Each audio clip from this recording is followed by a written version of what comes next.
Halo semuanya, Assalamualaikum warahmatullahi wabarakatuh. Kembali lagi di channel saya bersama saya. Sebelumnya, terima kasih banget buat kalian yang udah nonton video ini. Mudah-mudahan ilmunya walaupun sedikit sekiranya bermanfaat buat kalian semua. Dan jangan lupa tetap jaga kesehatan buat diri kalian ya. Nah, langsung aja nih. Jadi apa sih yang kalian ketahui tentang manajemen operasional? Definisi manajemen operasional sendiri adalah area bisnis yang berfokus pada proses produksi, meliputi barang atau jasa, serta memastikan operasi perusahaan berjalan dengan efisien dan efektif. Nah, yang dimaksud dengan manajemen operasional sendiri itu bertanggung jawab nih. Bertanggung jawab antara lain mengelola proses input dan output yang ada di dalam perusahaan, meliputi barang atau jasa yang diproduksi oleh perusahaan tersebut. Oke, langsung aja aku jelasin tugas-tugasnya yang termasuk di dalam manajemen operasional. Tujuan manajemen operasional sendiri, apa nih detail tujuan dari manajemen operasional? Pertama, meningkatkan efisiensi perusahaan. Pasti dong, manajemen operasional tujuannya untuk mengefisiensi perusahaan dalam arti berjalan dengan baik perusahaannya. Yang kedua, meningkatkan produktivitas perusahaan.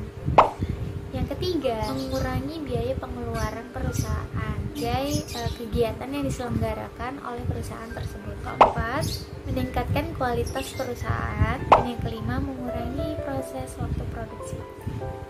Nah, tadi kan kita udah bahas tujuan dari manajemen operasional. Amazing. Sekarang saya akan menyebutkan apa sih fungsi-fungsi dari manajemen operasional tersebut. Nah, fungsi dari manajemen operasional sendiri sudah dikenal dengan istilah POAC. Nah, yang pertama itu ada planning, teman-teman, atau perencanaan.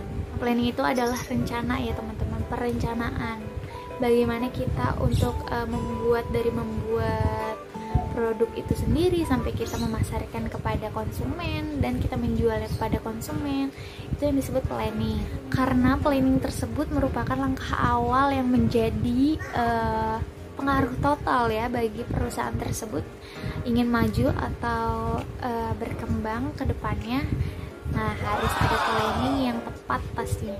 Contohnya nih teman-teman, aku kasih contohnya deh biar kalian ada gambaran sedikit tentang planning. Jadi contohnya seperti kita membuat planning atau perencanaan tugas-tugas kepada staff-staff dan kita memberikan penjelasan tentang bagaimana sih tanggung jawab dari bagian staff-staff tersebut agar terorganisasi dan terarah tugas-tugasnya. Yang kedua, ada organizing, yaitu pengorganisasian.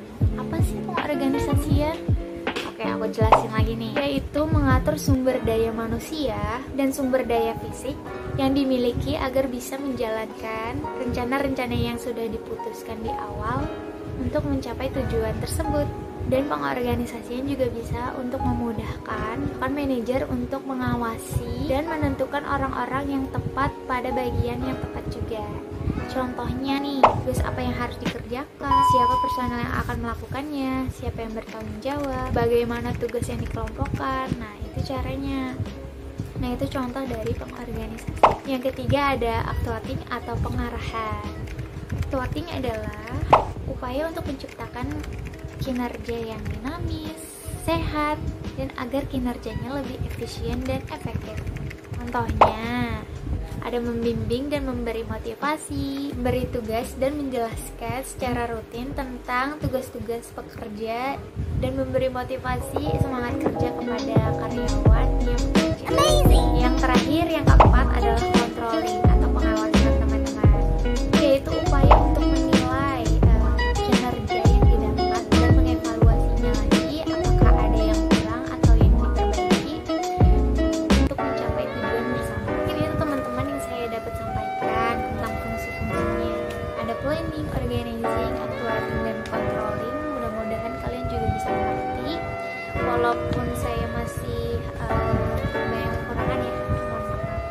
Tapi semoga kalian bisa belajar secara singkat dan bermakna walaupun sedikit yang saya sampaikan. Ingin menyimpulkan nih teman-teman. Jadi kalau kita ingin membahas secara rinci, mungkin banyak banget yang harus kita pelajari tentang manajemen operasional. Jadi singkatnya, pembelajaran kali ini adalah Manajemen operasional itu perannya sangat penting bagi perusahaan. Karena terlebih dari itu, manajemen operasional itu sangat mahal, teman-teman. Sangat mahal dalam arti sangat dibutuhkan dalam perusahaan, baik dari perencanaan, pengawasan, pengorganisasian.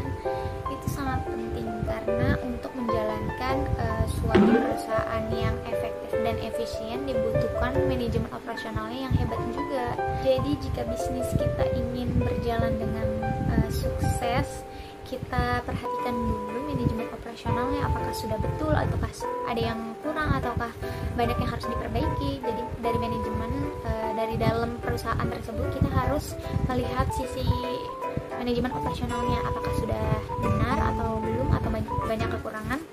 Jadi kita harus memperhatikan manajemen operasional yang berjalan. Semoga bermanfaat ilmu yang saya sampaikan. Mohon maaf lahir batin kalau ada salah-salah. Terima kasih udah nonton videonya. Semoga kita bisa ketemu di lain waktu lagi, di lain materi yang saya sampaikan. Terima kasih banyak yang udah nonton. Jangan lupa jaga kesehatan ya teman-teman. Ikuti protokol kesehatan pemerintah karena sakit itu nggak enak. Jika itu lebih baik daripada mengobati, teman-teman. Saya pamit undur diri. Wassalamualaikum warahmatullahi wabarakatuh.